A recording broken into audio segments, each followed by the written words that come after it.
Life Management Science Labs would like to acknowledge that we live and produce this podcast on the traditional lands of the Wurundjeri people.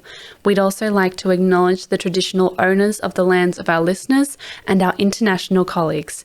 We'd like to thank and pay our respects to their elders, past, present, and emerging.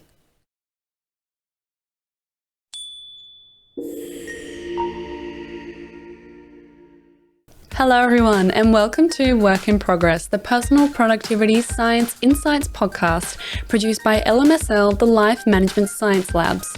We are champions of life management science, providing structured insights informed by science and inspired by practice on key aspects of conscious living. Each week, we bring you scientific and practical insights on each element with the expert knowledge of professionals in the field. Let's get started.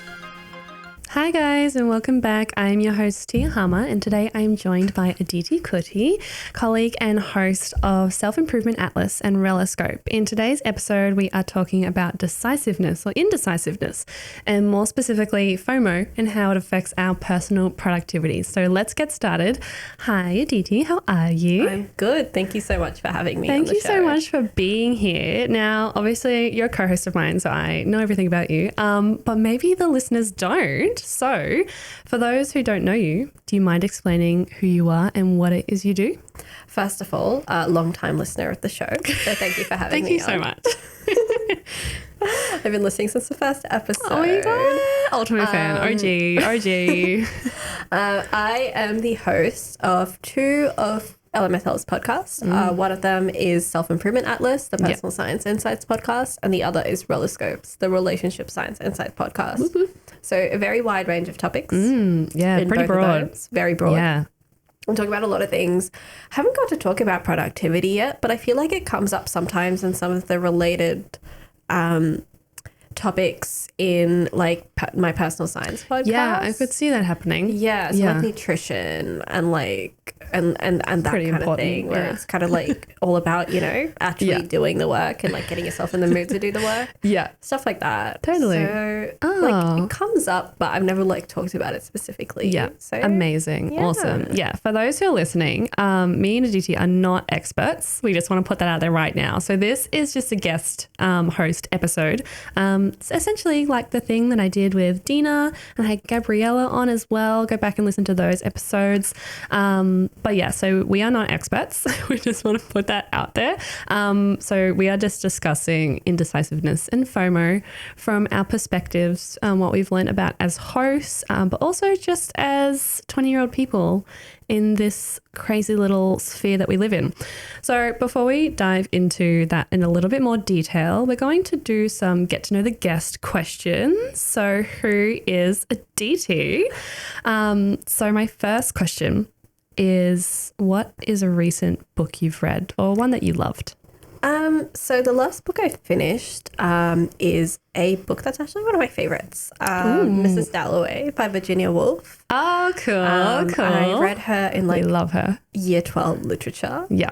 And I was like, I'm obsessed with this. I love it so much. So yeah, it was kind of, I haven't read pretty much since high school. Oh my God, I feel. But I like kind of returning to that. It's not a particularly easy book to read, but it was like one that I really liked and kind of the journey of. So yeah, cool. Yeah. What other works of hers have you read?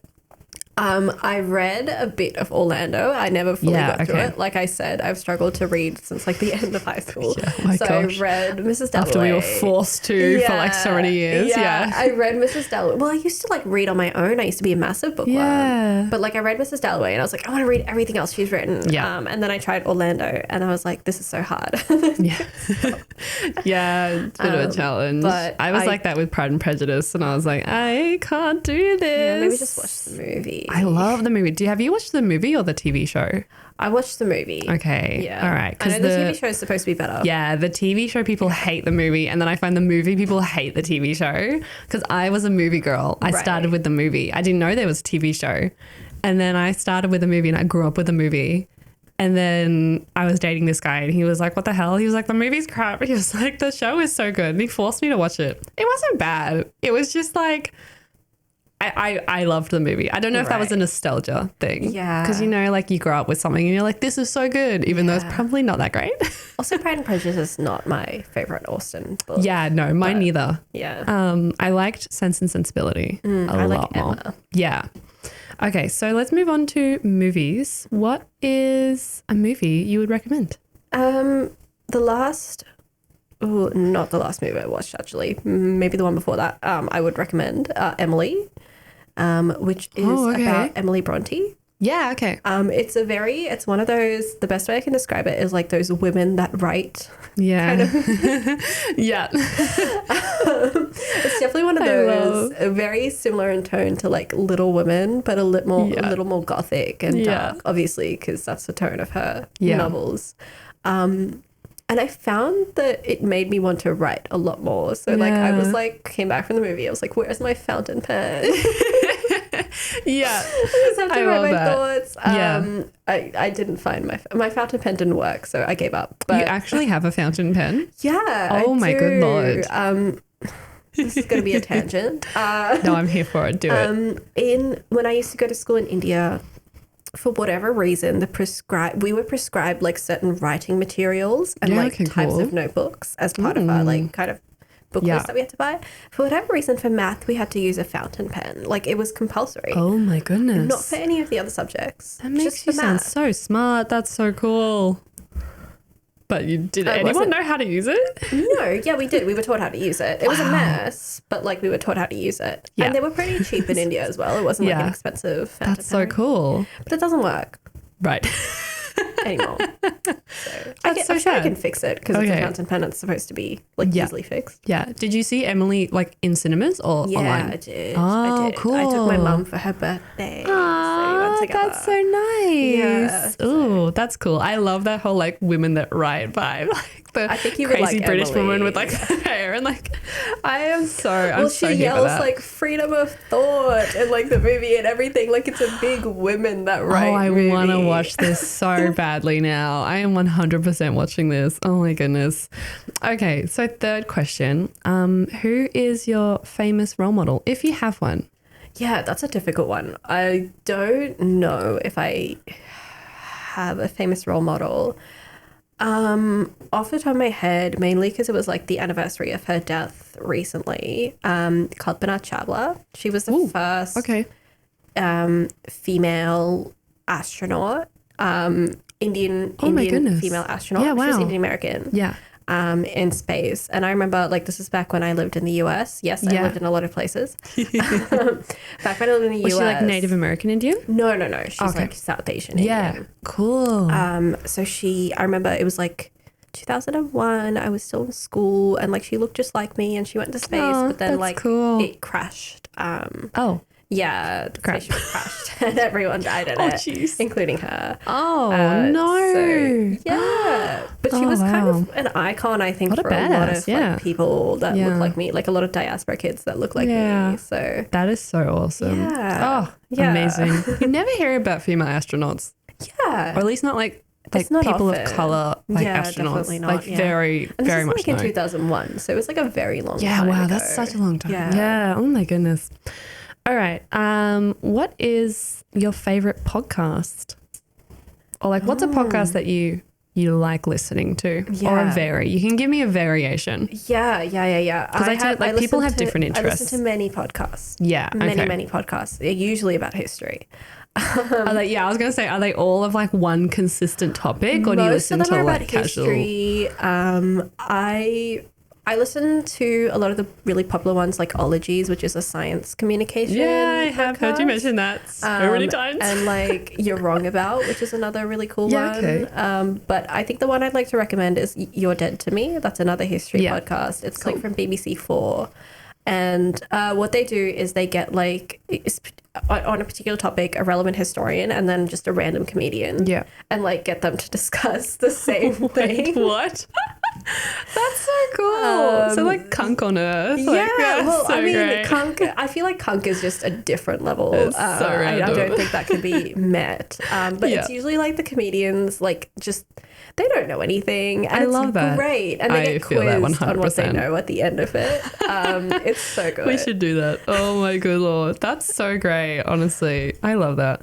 Okay. And final question. A course you have completed or something, I don't know, just like anything that you did like professionally or academically where you were like, this was a really big achievement. Yeah. Difficult. What have I completed? I used to study, I used to major in archaeology a few years That's ago. so I never cool. completed that course. Yeah. So I don't think that counts as the correct answer to But this you question. can, it's something like an achievement that you can be proud But of. I Like, that's nearly fine. completed it. Okay, that's fine. I very nearly completed it. So That's still close enough. You were in it. Yeah. And I think that's pretty much it. Like, I think that's all that you need. I kind of wish I continued it, but also, yeah, it's a difficult one. Yeah, I didn't see a oh, career yeah, there, but definitely. I just love learning about it. Is that like a really hard like field to get work in? It's just a very academia heavy field. Oh, yeah, definitely. So, and it doesn't like, it's not very, like, obviously undervalued by Yeah. like universities Yeah. as well. Yeah. It's not a STEM Yeah, I field. don't hear about it for my entire existence. I know this like isn't archaeology, but like my whole existence, I just thought paleontology was just like something that Ross did and not like an actual thing. I saw like a YouTube video. Like I knew it was an actual thing, but I'd Yeah. never, not in my whole like life, No, had I it actually is- heard of a person who actually They did are it. the coolest people. Like the people that It work at those seems fields so are awesome. so cool. And Like, like, I that's so had- cool. Why don't I hear more about I this? don't know how explicit I can be on the show, but one of my lecturers, wrote an entire paper on these ancient Greek dildos. Oh, wow. That she found, and Yeah. they're shaped like dogs. Like that, the entire because they had dug it up, and so like the paper was just about that. Oh my goodness. And like what they That's are. iconic. And I was like, this is your field of study. Oh, like, I love that this for is her. so cool. That's so cool. Oh my goodness. No, I love that. That's cool. But I'm so glad you're in media. Makes my life so much better. Well, thank you for answering those questions. Now that we've learned a little bit more about I you. feel like you know too much about me, or like no. the audience knows too much about me. I love it. It's great. We know that you love history. That's the essence that we got out of this, which is great because I love history. It's something that, oh my gosh, I wish I spent more time on. But anyway, all right, we're getting sidetracked here. So as I already mentioned today, we are talking about indecisiveness and how it affects our personal productivity. So for our listeners, Aditi, how would you define personal productivity? Yeah. Personal productivity is just kind of being, I feel, able to utilize your day to your fullest potential personally. Yeah. So I think everyone's capacity with how much they can do in a day is very different. Yeah. And that's something to keep in mind. But it's just kind of doing, I guess, the best you can with your day. Yeah. I have a very tenuous relationship with the concept of productivity and being productive. Yeah. Because for me, it's very, very easily and repeatedly verged into toxic. So it's like a difficult one for me to define objectively. Yeah, no, I'm 100% with you there. But I think that's probably Yeah, the I think kind I of have a business really I think being on the show has helped me form like a better relationship with the vocabulary and the language around it and like the perspective of it. But I think I still have like a very complicated relationship to the word productivity and what that means. And I hate just like using it in my life. Like when I'm talking about it here in like a professional scientific aspect, I love the concepts that it comes with and what it actually means, like what it actually means in action, like the tangible effects of it. But when I hear about it and I just like, I hate it. Like I really, and I don't know if I should say that, but like being on the show has definitely helped me have like a better relationship with it, because I think like we're both in uni, we've both been studying for ages. And I think being productive, like especially as a student, just comes with like so many like extra, just like so much extra luggage. And it's just like, oh, like I've had to work really hard. And the show has helped me like to change my perspective of what it actually means for each individual person, which is like what you said. I think it helps. I mean, this is something I noticed from the shows I host as well, is like when you're talking to an expert, they often have a very balanced perspective as to like what that particular topic is. Yeah. And, you know, their advice is really realistic. Yeah. Relatively, compared to like, I guess, people who kind of work in those fields for pay. Yeah, exactly. I think having experts on the show and not just like some random what am I trying to say? Influencers. Like a hustle culture. Yeah, guy. like it's nice. I think the show has helped me because I'm hearing about it from like a scientific perspective, and I'm hearing about people who actually care about it, who do study in it, who have done research, worked in it, like they have dedicated like a professional amount of time to understanding what this is, compared to like some chick on TikTok who's like trying to make me feel bad about how I don't maximize every single minute of every single day. Yeah. Like it like stresses me. And so when I hear it from the experts and they're like, look, you know, this is balance, this is that, you know, sitting down and like watching a movie is also productive. That's okay. And it like makes me feel a little bit better because I'm like, oh, okay. Like, yeah, exactly. If like the pros know like about the whole balance thing, then like I think I can do that. Yeah, exactly. Absolutely. Yeah. Definitely. All right. So we're talking about indecisiveness, which is something that we have both experienced. But how would you personally define indecisiveness? What does it look like to you? I think what does it look like to me is just a very easy answer. Is like I'm not able to make a decision. Yeah. Yeah. I wish I could offer a more scientific explanation for that. Yeah. But it's literally like, you know, I am not able to, and that can manifest in so many different ways. It can be like I've got two choices. And I can take my time to choose them, but like I don't know which one to pick. Or like something goes wrong and I have to make a very quick decision to like change track or make a decision on how to fix this. Yeah. That's when I tend to be kind of frozen and like indecisive and like unable to fix things. Yeah. At least on instinct. Yeah. So I think it can just manifest in a lot of different ways, but it literally is just that inability to actually make a decision and settle on it. Definitely. Yeah. It is a complicated concept for us to discuss, not as experts, but indecisiveness it's been described as a chronic form of procrastination. But have you ever experienced procrastination in this form outside of an academic or professional space? Yeah, for sure. Very much so. I'm the kind of person that like for anything, regardless of whether it's professionally or academically, if I have to do something and I get the feeling that I can't do it perfectly, my willpower to do it is just shot. Yeah. Like instantly I'm less likely to even either begin or complete yeah, totally. it. Yeah. So for example, I am doing a lot of language learning that I started at the start of this year, and like last night I had about an hour to spare to like focus on one of them. Yeah. And I just chose to I just procrastinated. It wasn't even that, I mean, I was tired actually. But like, it's also the kind of thing that like, I have kind of developed methods around when I am feeling tired, how to like just do a little bit to just kind of get something done for that day. Okay. What kind of methods?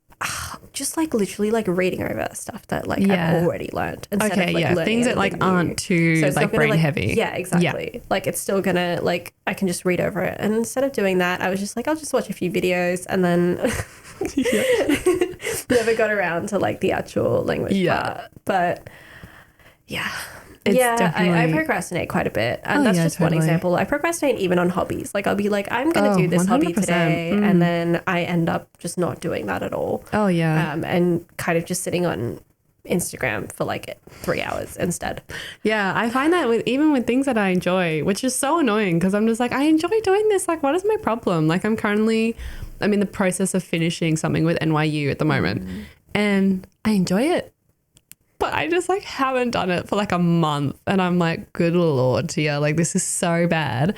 But my brain is just like, aren't you tired? And I'm like, are you tired? I'm confused. Why are you tired? Yeah, why do you want to do this but you're also too tired to do it, right? I'm like, you chose to do this voluntarily. Yeah. You knew that you were going to have to do the work. Like why? It's really annoying. But my psychologist said something that still, it feels like a roast a little bit. But We love. she asked me about like my hobbies and I listed them and she was like, do you have any hobbies where you don't actually have to put any effort into it? And I was like, oh, that's so spicy. Oh, you can do that. Yeah, I didn't even know that was a what do you mean not putting effort into and she's things? like, do you just like watching TV? And I was like, Is that a hobby? Can I make that my hobby? Oh. Can that be a thing, please? Can I make like watching Netflix a hobby, please? Like genuinely. Wow, that's so Yeah. interesting. Yeah. What a weird question. Yeah, well, I just, like, I know she meant well, but like, I really just Yeah. felt roasted at that. I would too, 100%. Yeah, no, my doctor like says that kind of stuff to me. Like when I was burnt out last year, and she looked at my calendar. She's like, do you have to do this? Like, do you actually have to do any of this stuff? She's like, what do you actually have to do? Like, and I was like, okay. I was like, I have to do all of it. She's like, no, you don't. She was like, you really, really don't have to do this. But yeah, that's so interesting. Yeah. Okay. I wonder what I can do. Kind of like, I guess that comes back to procrastination, right? Yeah. It's like, why do we procrastinate? It's because we're tired from all the stuff that we tell ourselves we need to do. Yeah. And I think just like telling yourself that you need to do stuff just makes you tired. You're just like, oh, I'm so not looking forward to that. Yeah. Like, Yeah. it's terrible. Okay. So we've spoken about indecisiveness and procrastination. Let's talk about FOMO. This is something that I was so confused by, but like for like so long. And I just thought it was the most like, just like unreasonable thing. I don't know. I heard friends say it in high school because I feel like it only came out, like got really popular, like just when I was like sort of at the end of grade 12. And I had friends be like, oh, I got FOMO. And I was like, what do you mean? I was like, what the hell is FOMO? I feel like it was that 2010s, kind of Yeah. early to mid 2010s is when it got really popular. Yeah. I was so confused by it. I was like, I was like, what do you mean? And they're like, fear of missing out. And I was like, you have a fear of like missing out on stuff? And it never really hit me. But I feel like as I've gotten older, I feel like I get a lot more FOMO. I don't know if that's just me. No, it's not just you. I also had the same experience. And that when Yeah. I was younger, I was like, I don't fear missing out. Like I'm still doing the things I enjoy doing. Yeah. Or it's okay. I was also like chronically online when I was like in my like late high school, early uni. Oh, yeah. And I think like I was satisfied with being chronically online. And then Yeah. I think maybe it kind of struck me at some point that like I needed to have a real life out there. Yeah.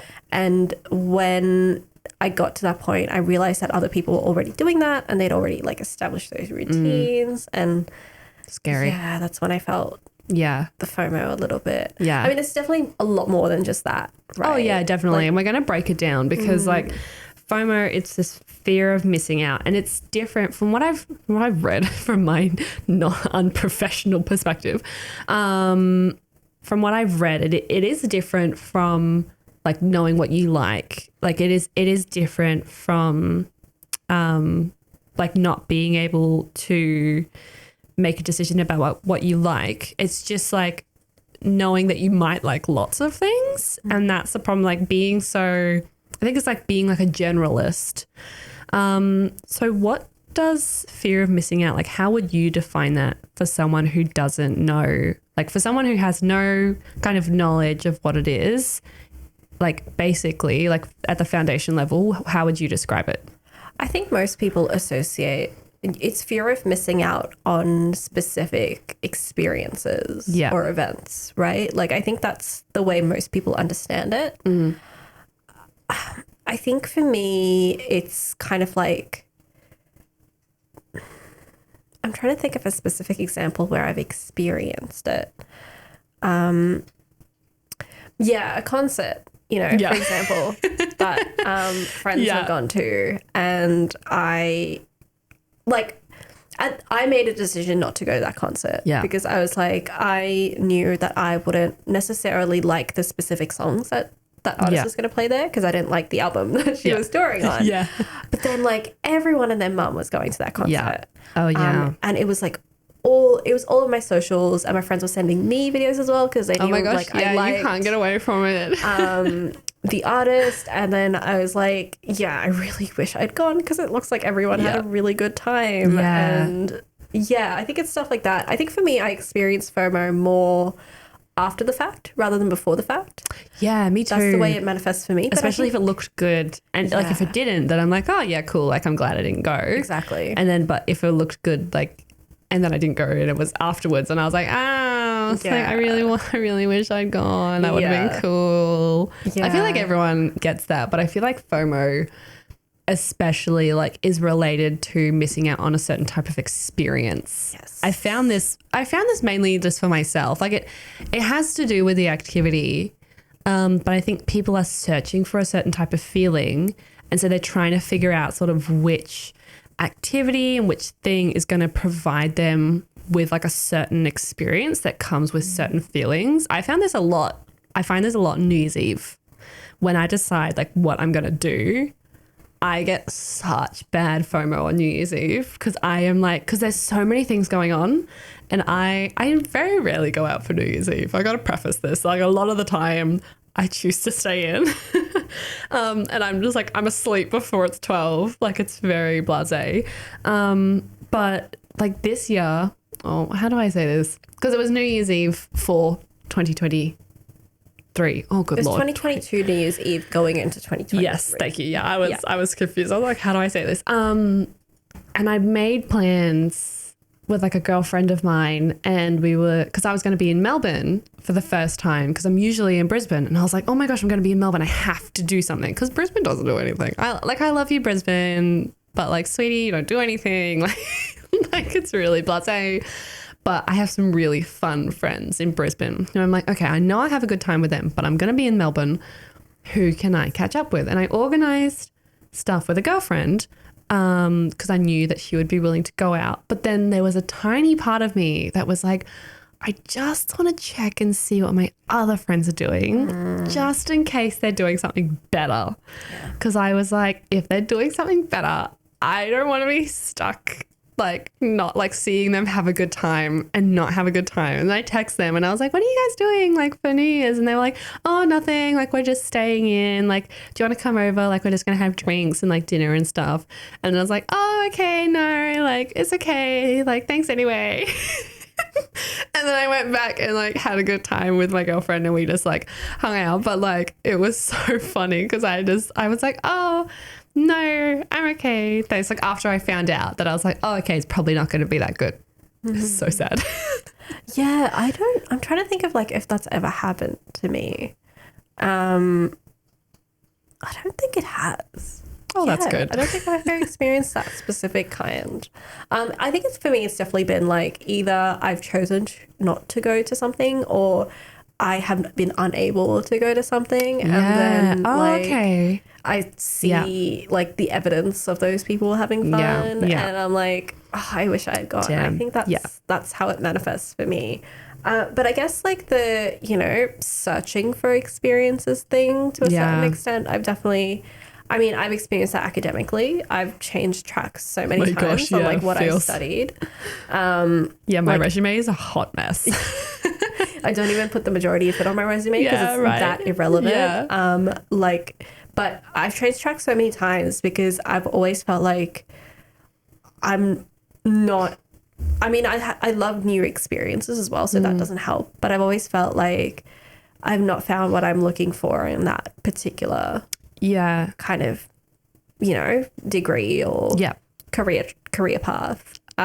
So that's probably one thing that I've experienced. Yeah. I don't know if I would describe it as fear of missing out so much as like what you were talking about when you were saying I'm not getting that thing, like that experience, the specific feeling that you're chasing. Like I think it's more that. Yeah. Okay. Yeah. See, I'm definitely a FOMO person in terms of the experience thing, because a lot of the time, like if I've made a decision not to go to something, like I'm annoyed and upset afterwards because I've seen how good it is, but like 90% of the time it's because I was like, I probably can't afford to do that. So I feel a little bit better about it because I'm like, okay, well, I saved money. Like I can always see that I can look at that tiny little positive thing and be like, okay, I saved like, $200 or whatever. And that happens with concerts. That was me with Mardi Gras. That was me with Mardi Gras. Oh, yeah. Which happened last weekend as of recording this because I went to Sydney a few weeks ago. And I deliberately chose to go before Pride started because I knew I wouldn't afford tickets. You wouldn't come back. Or come back. But also, like, I started uni, like, literally 2 days after the Mardi Gras parade. And I was like, I don't want to, like, have to deal with that and then start uni in the morning, like, 2 days after. Like, I think I'll just feel awful. Yeah. But then, like, God, everyone, like, not everyone went, but just seeing, like, all the stuff that happened at Mardi Gras, I was like, I really, really wanted to go. Can't wait to move to Sydney. Yeah, it's insane. Yeah, that's kind of, I guess, the last time I experienced FOMO. I think I can definitely relate to you in the academic sense. I think there is definitely an indecisiveness that shows on my resume and this inability to just like make a solid decision, which is fine. Like, we're still in our 20s, so we really like, there is not that. Yeah, we've got time to explore.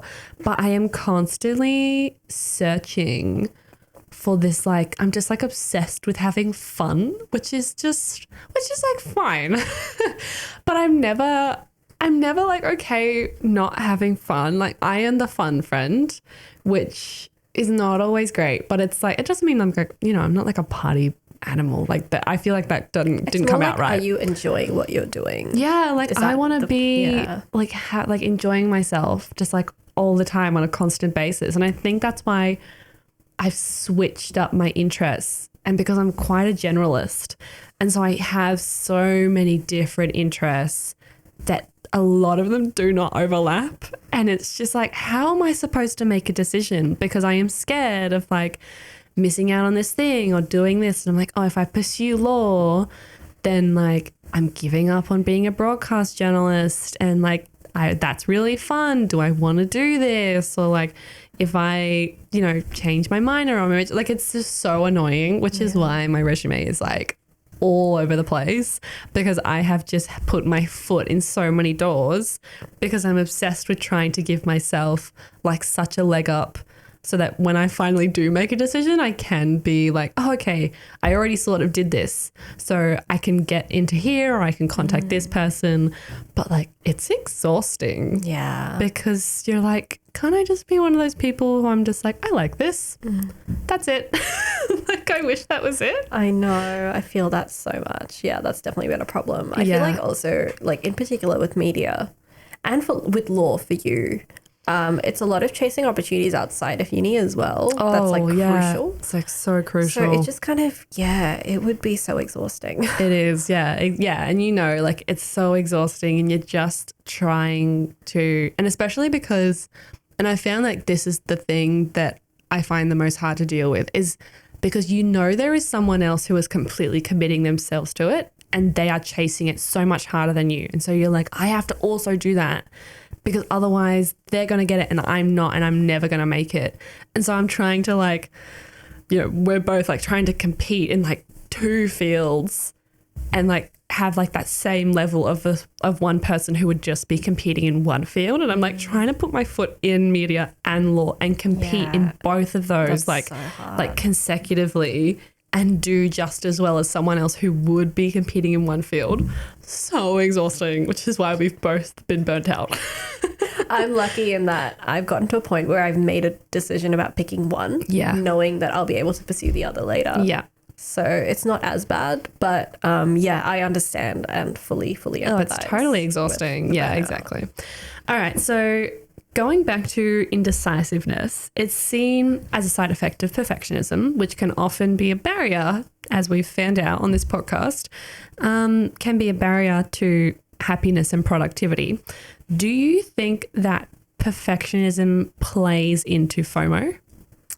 Oh, perfectionism and big question. FOMO. I guess, in a way, because you're like, am I having the best time I could at that point? Yeah. Yeah, right? I guess it could.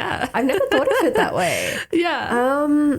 Because I associate perfectionism with procrastination so closely. Oh, like, yeah, totally. They are like the perfectionism same. Is almost always the reason I procrastinate. Yeah. Apart from just tiredness. Yeah. Like, that's the other reason I will not do something. Me too. Yeah. But like FOMO, interesting. I've never actually considered that, but that makes a lot of sense when you put it that way. I just thought about it before, because I was just like, that makes sense, because like fear of missing out is that fear that you are not like what you're doing is not going to be optimal, and the thing that like you're choosing is not going to be as good as the other thing, because you want to do 100% the best thing you can every single time. Yeah. So I'm like, that makes sense. Yeah. And I think it definitely prevents people from like making certain decisions. And this ties into my next question, because the reason I know about FOMO and all this kind of stuff is because I hear about it on social media. And that's where that's where people tend to use it the most. I haven't really heard it a lot, like in real life. I just hear people like post about it. So as we're spending like an increasing amount of time on social media, we are more aware of what other people are doing all the time. Do you think this has affected our ability to make decisions about our activities and what we do on a daily basis? Yeah, absolutely. Because like I know what people are doing now. Yeah. I know what people are up to. And everyone's only going to put the good parts of their, totally. Whatever's going on on social media. And even if it's the bad parts, if it's like a friend and they've just kind of, I don't know, taken a photo of like something weird and gross they found on the street. Like, I want to be there for that. I want to see that. I want to laugh with them about it, you know? So, yeah, no, I think social media is like, I don't think FOMO as a concept would exist or manifest so strongly without social media. Yeah. Because we don't know what everyone else is doing. We wouldn't have that much of an insight into what people are up to without it. Yeah, definitely. When I log into Facebook, which is very rare, by the way, when I log into Facebook, every time I open it, someone is engaged. Oh my gosh, I was literally going to say that. I saw 3 engagement posts and a pregnancy post yesterday. One day. I saw one of my... Let's just talk about this for a second. Someone I was kind of like not very close with in high school, but definitely considered a friend at one point. But I lost touch with completely. Yeah. I just logged into Facebook and she had she announced the birth of her second child. Oh my goodness. And a published book. What? At the same time. That is the biggest flex in the whole world. I pushed out a book and a human. Like, what? I'm like, you're writing while you're pregnant? It was a picture book that she wrote for her like first child, which is sweet. And I'm like, I want to be happy for you, but what the hell is this? Yeah, what the heck? Oh, good Lord. Yeah, totally. I think that totally plays into it. And I was like talking to one of my friends yesterday, and we were just discussing how it's like I feel like, especially with the engagement thing, it's less so much FOMO, more as it is just like pressure. But when you are on social media, you're so much more aware of what everyone else is doing because they're posting everything and their achievements. And like LinkedIn is just like a terrible thing for this. Like it is good for networking. Like I highly recommend it for networking and all that kind of stuff.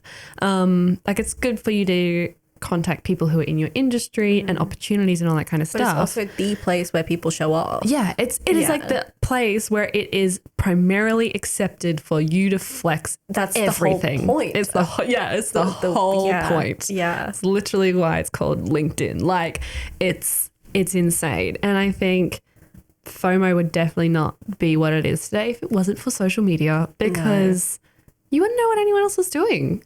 Like you see everyone on holiday. I don't know, what was it like? When was it? It was like a couple months ago, and everyone was in Europe. Yeah, like, yeah. God. Why did everybody was in Europe? Like not even just like I'm talking specifically from an Australian perspective here, but like not just in Australia. Like everyone was in freaking Europe. Like Jennifer Lopez was in Europe. like everyone was there. I felt like I was the only person who wasn't in Italy. Like. And if they were in Europe, they were traveling. Yeah. Like so many people were traveling, and I was kind of working through Christmas. So I was just like, why am I not there too? Right? Travel is another one where I like experience massive FOMO, but back to kind of, I guess, the point of FOMO on social media. I'm pretty sure if you look into the origins of the term, it does come directly from social media. Yeah. Like I don't think it would exist without social media. So I feel like it's intrinsically tied. Definitely. And do you think that social media has made us more indecisive about our life choices because of how other people might perceive it, like how it looks on Instagram? That's a tough one. I know I do. Right. Yeah. Tell me about that. Okay. Maybe I'll be able to answer after I hear about what you have to say. I think I've definitely made quite a few decisions based off, like, not, I don't want to say big decisions, but just decisions where I'm like, this would look cool if I posted this. I won't, because I am not on social media, which is probably a terrible thing as a journalist. Like, I do have it. Don't try and find me. Like, I do have That's how I don't use Facebook, but it's like such a useful tool as a journalist. Right? But like, Literally. I don't use it because I hate it. Yeah. Like, I don't use TikTok. I don't use Instagram. I only use Facebook for uni, which is annoying because I get everyone's engagement posts and everyone's gross baby posts and all that kind of stuff. I use LinkedIn, but very rarely. I'm about to delete it off my phone again. I don't use Twitter because it scares me.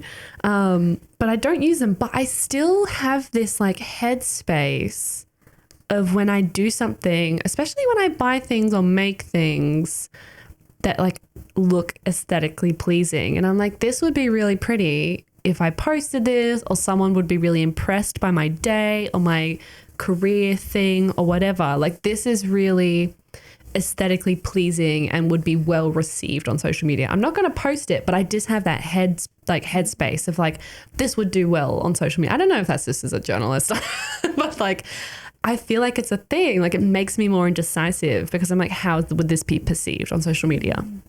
I don't know if it makes me more indecisive or if I guide myself by how things would look on social media, but I definitely do have that a little bit in the back of my mind on that.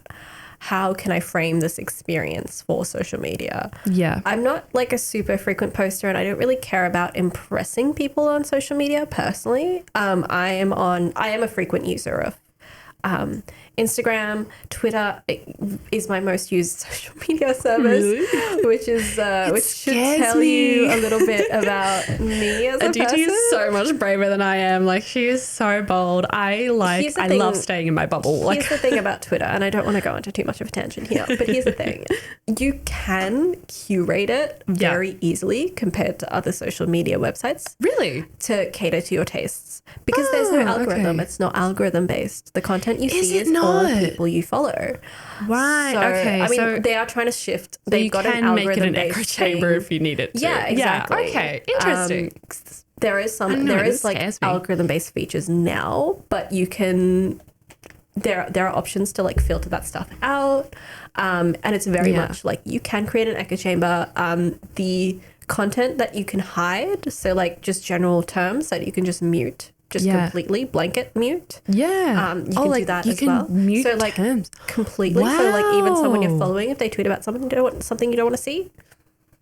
Oh my goodness. Yeah. So that's so interesting. I had no idea. One of the best in terms of curating the content you see out of all the social media networks, which is why I like it so much. Yeah, okay. Because it's very easy to block people. Yeah, right, cool. But at the same time, I understand why it's intimidating for a lot of people. But that's a little tangent. Me. The comment section scares me. I am the kind of person who like, I don't read YouTube comments. It scares me. I like hearing about other people have arguments together just makes me like generally anxious. I'm like, I want to stay in my bubble. If I choose to have an argument, it will be on my own whim. Like no bad vibes. No bad vibes. I'm toxic, so I enjoy.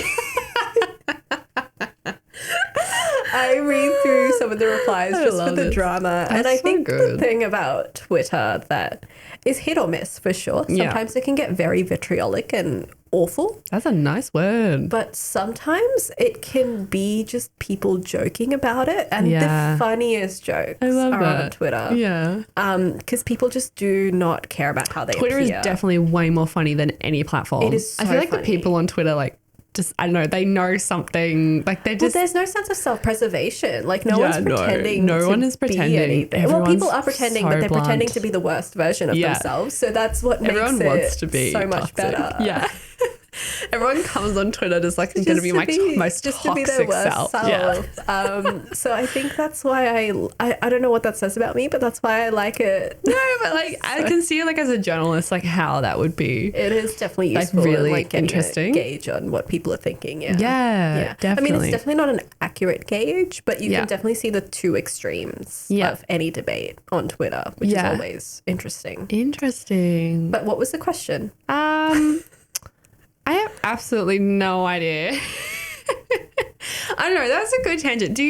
I guess like going back to indecisiveness, do you feel like indecisiveness can be reserved to certain parts of your life? Do you feel like some parts of your life you're like, I know how to make a decision there 100% of the time? Or do you feel like it infiltrates like all areas? I don't think it's so much that I know how to make or I can make a decision 100% of the time, or like know there are situations where I'll always be able to make a decision unless I'm playing a new Pokemon game and I have to pick the starter, in which case it's always fire type every single time. Yeah. But I think it's more I can be indecisive, but if I am decisive, I just take a very long time to make my decision. Like I always just consider all of the options. Yeah. And I don't necessarily see that as like indecisiveness per se. If I have the time to afford, I'd much rather make sure I'm making a good decision than a bad one. Again, it's not kind of out of that like, and usually I know that that's not in a toxic way, because once I've made that decision, I'm usually not kind of thinking about what things could be. Yeah. Okay. Interesting. Yeah. So it's kind of that. I'm generally quite good at making those decisions fairly quickly in that like I always base things on need versus want. Yeah. But stuff where like want is kind of more of a driving factor, for example, going to a concert. Yeah. Or traveling, seeing other people travel, stuff like that. That's when I tend to get a lot more indecisive. Yeah, okay. So I don't know if that makes sense at all. No, it does. Yeah. And I think I can relate to you there in terms of like I don't know, if it would be called indecisiveness, but I will take a long time to make a decision. But then once I've made that decision, because I've spent so much time evaluating it, I am like 99% sure that is what I want. Yeah. And then I do like a full 360 and I'm like, I can't believe I ever considered that other option. Like it's so annoying. I'm like, oh God, like it's so frustrating. When it comes to like buying a certain product, for example, like if I'm like, I want to get a new pair of headphones, then I'll sit down and I'll look at all my options and I'll be like, what do I value? What's most important to me? So stuff like that, making a decision is not that much of a big deal. When it comes to spending money, that's it.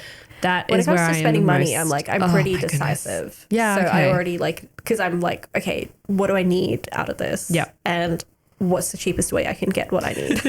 Yeah. Oh my goodness. Essentially, which is pretty, I guess that's the migrant mindset. But I think when it comes to, and also big life decisions, like I mentioned, my uni, like entire thing, like that whole thing. Yeah. How did you make that decision? Because that's a big call.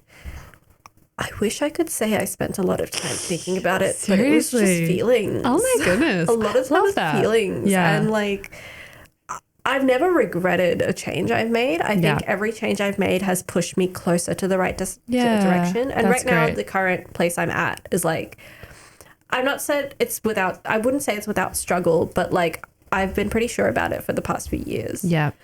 So I'm relatively confident that I made the right choice now. Yeah. So I'm not going to say that I regret that entire journey. I just wish it had gotten over and done with sooner. And I wasn't still here. Yeah.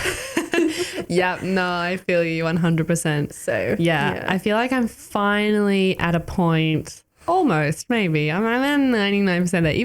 Even when I just said that, I'm like, oh. It's really showing right now. When I do see one of my friends from computer science who has like a 2-bedroom apartment that they own and they're paying a mortgage, that's the I'm hard like, bit. You know what? Maybe I should have just stuck with it. No.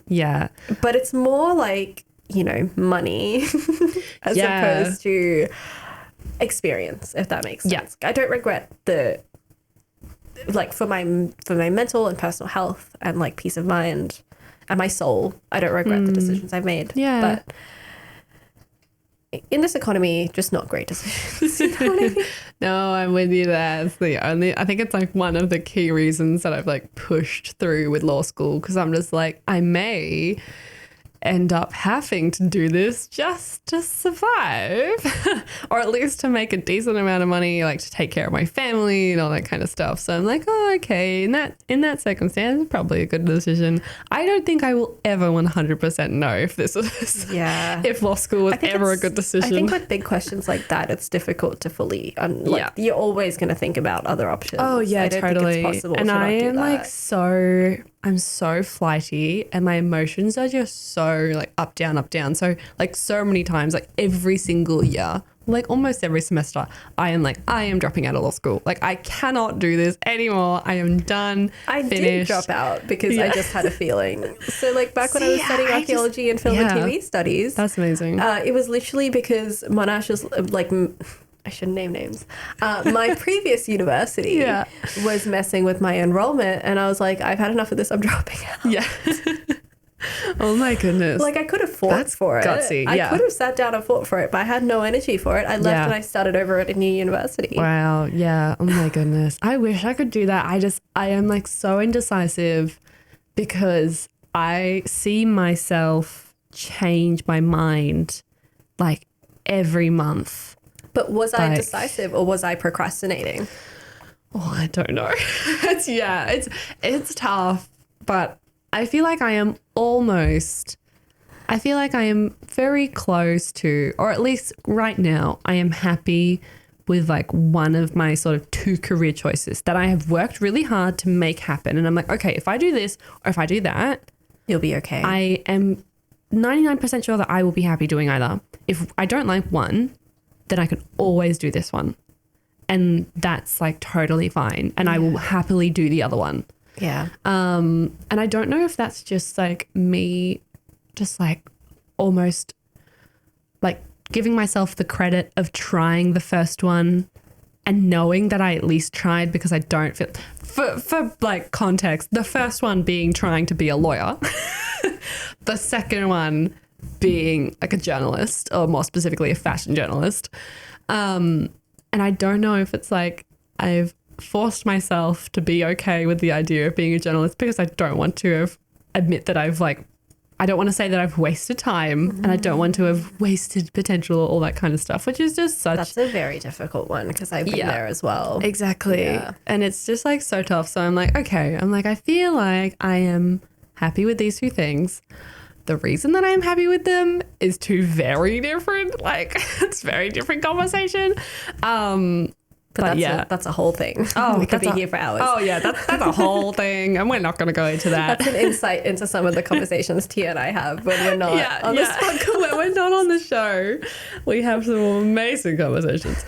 All right, so we're going to go into the practice habit debrief section now. So this is where we ask the guest what they do personally to deal with the topic at hand.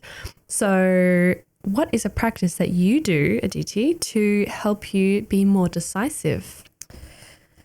Yeah, no, that's a very tough one because I said, when I am decisive, I don't regret it. Do you go through like a process of like what you do to make a decision? Like making sure that the decision, like taking the time to like look into my decision and making sure that it's the right one. Yeah. And also I'm big on making decisions quickly. So even if I say taking the time to research, like I do the research, but like once I've come to a conclusion, I try not to change my mind. Yeah. Are you like very much like a gut instinct person, or gut instinct does play into it a little bit? I am not.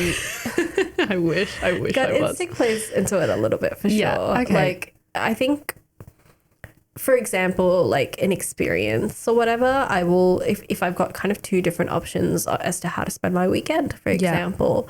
I factor in like a lot of, I guess, the practical aspects of it. So, how much does it cost? How much time is it going to be? How is it going to wear me out? And do I have things to do the next day that like I can't afford to be worn out for? Oh my gosh, that is the decider of all my decisions. Yeah, stuff like that. But then there's also, I guess, the emotional aspect, which is like, am I in the mood for this? Yeah. Do I feel like doing this? Am I like, what is my gut telling me that I'm going to like more? Yeah. And there are definitely times where my gut doesn't know what I'm going to like more. And that's where the practical aspect tends to come into it as well. Yeah, okay. But yeah, I don't ignore my gut instinct because even if it's not always right, it's kind of there for a reason. Yeah. No. Oh, yeah, And like totally. if you ignore your gut instinct, I think it's going to be harder to like be happy with your decision. Yeah, in definitely. my experience. Yeah. So that's not really a practice, but I think It's okay. I think just taking the time It's to like a think process, about it, and then yeah. like once making a decision, just sticking with it. What kind of challenges do you face when sort of going through that process? A lot of it is external. Okay. A lot of it is external. So often, like, I get my kind of careful, kind of considered approach from my dad. And he's worse than I am. And that, like, he'll make a decision, but then he'll keep searching. Like, he'll keep searching through the options and doing the research. Like, he'll continue to do it. And I'm like, Yeah. And then he'll present them to me as well. So, for example, this is very minor, but like I was picking flights for when I was taking a trip.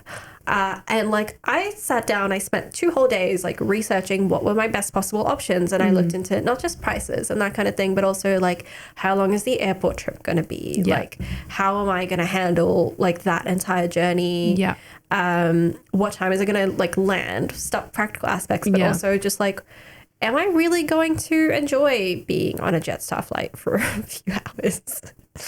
Like, am I going to enjoy that? Yeah. And then, like, I made the decision and I bought the flight tickets, Yeah. Right. right? I did talk to my dad and he, at the time, was like, okay, seems like a good idea. Do it. And I was like, yep, I'll do it. And the next day, he comes with like, oh, did you see these? Did you see this discount? Did you see that? I'm like, Oh my it's a little late. My mum It's does a the little same late. thing. Yeah. That really annoys me. And I think Yeah. that genuinely challenges me because I'm very easily influenced by Yeah, other me people. too. My So- mum makes all my decisions for me. Yeah. So like for him, like, and he's often like, again, because I know his decisions are also thoughtful and considered. Yeah. It does influence like what I think as well. So often when I'm making purchases, like that's where it comes into play. Or Okay. if I like have to, usually purchases, and he'll go and find like other options after I've already made a purchase or a decision. Oh my goodness. And that's when I hate it, because like for me, once I've made a decision, if you're trying to tell me to change my mind, it just kind of ruins my mindset and my willpower. Yeah, to, like, no, stick it to totally it. ruins the decision. Yeah, So, that's yeah. very annoying. How do you think this impacts your personal productivity? Ooh. I guess let me contrast this with one of my best friends who is incredibly indecisive. Again, it's like on purchases, but she will like literally like send me essays Oh, good worth Lord. of like why she should purchase a thing, and then she'll make a decision. Then hours later, she'll send me another essay as to why she's changed her mind. Yeah, oh my gosh, this sounds exactly like my best friend. So I guess she just, and I'm like, you waste so much time. Like you have other things you need to. She would do this when she had like a thesis due, and maybe it was her form of procrastination. Yeah. But I feel like, yeah, like maybe it was that, but like I'm like, you waste so much time doing all of this. Like for me, yes, I spend a lot of time researching, and maybe that is a waste of time, but like once I made a decision, that's it. I'm not changing my mind, and then I'm not focused on that anymore. And like again, it's like that decision making process is not just about like having made a choice, but it's also just that peace of mind. Like you're not going to think about it anymore. Yeah, exactly. But for her, like she's still thinking about it, and it's she's wasting so much brain space. Yeah. On this, like, just like, am I going to buy AirPods or Beats headphones? Who cares? Oh, bless. Like, why do you need to do this? Yeah. Oh my goodness. Or like a new iPhone that she does not need. And I like always tell her, like, why don't you just use your needs to like guide this? And she's like, but happiness. Happiness. I love that. But That's I guess, so funny. Yeah, I guess the contrast is like, how does it affect my productivity? I always think about her and how much time she wastes. Makes you feel more productive. It makes me feel more productive. I'm like I've done a million things, and she's still stuck on like making a decision about I love that. one thing. Best friends are always here. That makes you yeah. feel better about yourself. I know there are aspects of her life that I am definitely like she looks down on, and so like funny. I make her feel better about herself too. So that's it's the whole reciprocated. that's the whole best friendship right there. Oh my goodness. Okay, and final question. Do you have any recommendations for people who are looking to improve their ability to make decisions? Yeah. Stop. Such as your best friend. I think definitely like needs based is how I make decisions in general. Like looking at like affordability, stuff like that. Like looking at the practical aspects and prioritizing that first, I think is like a big aspect of it. But like also maybe not looking at social media. Yeah, okay. So, or even just like, it doesn't even have to be social media. Sometimes, you know, when you subscribe to particular stores for like emails or whatever, and you get their deals and that kind of thing. Yeah.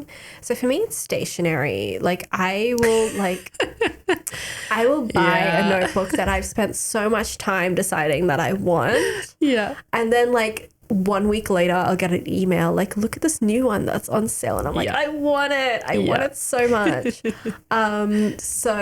And like, yeah, it's kind of, and I feel like I've been talking about products a lot instead of experiences, but it's kind of the same thing almost. Yeah. That retail therapy. You can apply the same kind of concepts. So like maybe just don't check all of those. Yeah.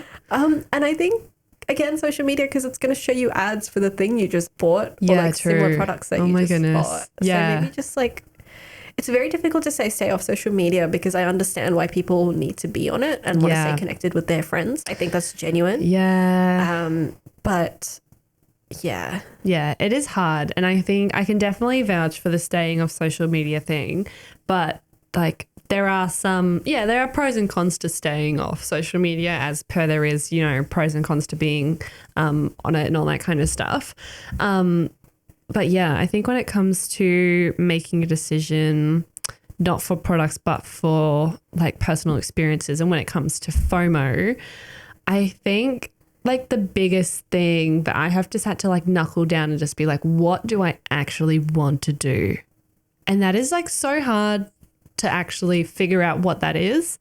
But like usually there will be a small part of my brain that will just be like, this is what you want to do. Yeah. And like there is somewhere in there is a tiny voice that will genuinely tell you what you want to do. And I think the hardest part of that is listening to it and it, like allowing it to override all the other voices, because you've got, you know, the voices from your friends, your colleagues, your parents, from, you know, academic influences, from professional influences. Like you've got all these different perspectives that have started to infiltrate your voice, like in your head, that tells you what you want.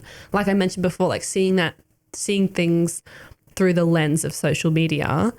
And I think it's like you just have to, like it's hard, but you just have to sort of just like sit there and just like strip it away and just go like, okay, who am I without those things? What would that person want to do? Like what does Tia want to do? It sounds like such a like when parents are like, what does Tia want to do? No, but like, I agree with that so much, because something we haven't discussed is like professional FOMO or like academic FOMO. Like that's a real thing, and I'm thinking about, you know, all of my friends that are getting jobs that I would have really loved to do. Oh my gosh, yeah. And I think it's more, you have to remind yourself, especially because, you know, procrastination and burnout is something we discussed. Like, do I even have the capacity to take on this new thing that they are doing? Oh my gosh, yeah. I never think about that until like I've usually accepted something, and then because I'm always trying to figure out a way to make it work. We spoke about this before the recording, because I've just accepted to like other opportunities that are like going to make my life and my time quite more difficult, but I want to do them because I'm like, I get that professional FOMO. If I say no to this, am I giving up on my whole career. Someone else is going to do it. Like, what if I want to do this later? Yeah, is it going to look bad? What if, like, you know, like you get that. Yeah. You get that massive FOMO and it's so hard to break out of. Yeah. So staying off LinkedIn always helps. Yeah, staying off LinkedIn and kind of just when it's kind of unavoidable because you hear about it directly from friends and that kind of thing, just I guess that reminding yourself, like, is this really for me? Like, yeah, exactly. I think it's really important, especially like when you're in your 20s and you're trying to figure out, you know, who you are and what you like. And it's complicated and you've just come out of being a weird teenager and you don't really know what you're doing. And you like your whole life career is based off some stupid decision that you made when you were 18 because you were pressured to pick a university. I have nitpicks about that, but whatever. But that's a whole other episode. That's a whole other episode. But what was I trying to say?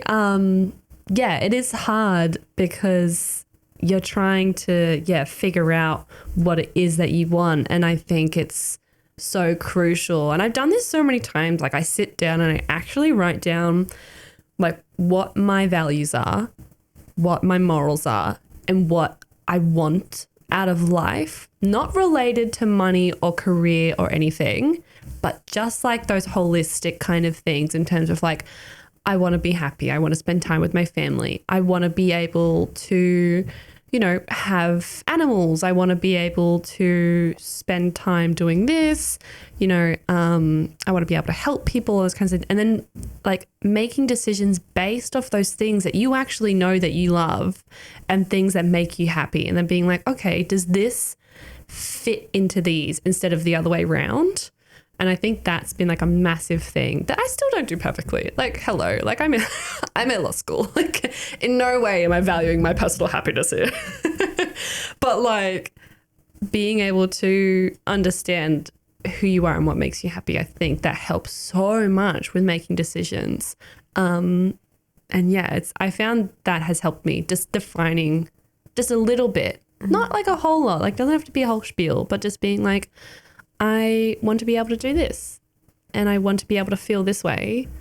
What's going to work there? And then you can sort of slowly factor in, okay, is this going to make me financially stable? Is this going to help me provide for my family? And, you know, is this going to allow me to have a dog and live by the beach? And yeah, I think that's a really good practice. Maybe you should have been asked the question instead of me. No, it's great. Like it's just something that I just like started doing. I think that comes from like my obsessive planning from being like little and being like, I'm going to be like, how much did Victoria's Secret model make? Like I was like obsessed with figuring out planning like, is a planning my life thing. Yeah, was my obsession. Oh my God. Which is terrifying. But yeah, I think if you're someone who struggles to make decisions, I think it's all about like blocking out the noise and just being like, what makes you happy? What do you enjoy doing? Yeah. And like if you're struggling to make those decisions, then you need to address some underlying issues because that is related to other things that you might need a professional to help you through. And that's okay. Everyone should have one of those. For sure. Definitely. All right. Well, that brings us to the end of our podcast, I think. Jerry, how are we going for time? You don't have time. Oh, right. Okay. Well, there we go. Okay, I'll say that again. Well, that brings us to the end of our podcast today. Thank you so much, Aditi, for being here. It's been such a pleasure. I've had a great time. It's been so much fun. I love it. And we're going to talk about this for like hours after this, I'm sure. Yeah, exactly. Oh my goodness. So for those who want to find out a bit more about you and what you do, where can they go? So you can find my podcast, which I mentioned earlier. They should be linked in the show notes. Yeah. So check those out. They're really interesting. I always have a really, really great time talking to new guests, even on topics I just do not care about otherwise. Yep. I'll be very frank. There are definitely some of those. Oh yeah, definitely. But I think learning from people is such a great thing. You're always learning from something. Yeah. That's something that I do love, is that, not to plug our own shows, but like we always learn something new, even if it's something that we would not have like come into contact with outside of this.